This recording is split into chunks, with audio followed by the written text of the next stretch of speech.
কে তুমি এ ভাই? আমাকে মেরো না, আমার কোনো অধিকার লাগবে না, আমাকে আমার মায়ের কাছে ফিরে যেতে দাও। ভয় পেও না, এদিকে দেখো ভাই। তোমার কি হয়েছে? আর চারিদিকে এত হাহাকার কিসের? ওরা ওরা আমার ভাইদেরকে মেরে ফেলছে, ওরা কাউকে বাঁচতে দেয় না।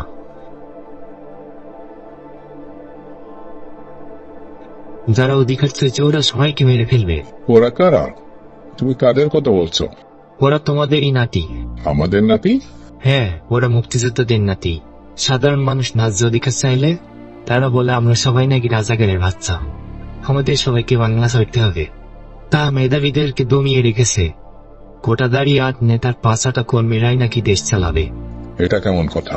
আমরা যুদ্ধ করেছি বাংলার মানুষের অধিকার আদায়ের জন্য, আর আজ কিনা আমাদের নাতিরাই মানুষের অধিকার হরণ করছে।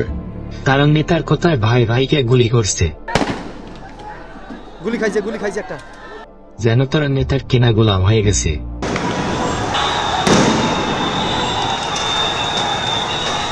তারা দেশের নেতা নামক রাক্ষসদের সাথে মিশে দেশ থেকে গিলে খাচ্ছে।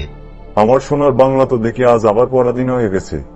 মুক্তিযোদ্ধা হিসেবে আমরা তোমার কাছে লজ্জিত।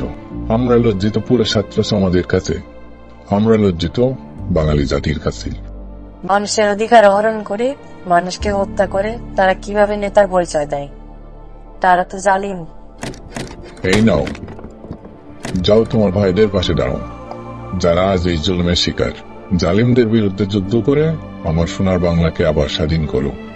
মনে রেখো, যারা সাধারণ মানুষকে হত্যা করতে পারে তারা কখনো তোমাদের ভাই হতে পারে না।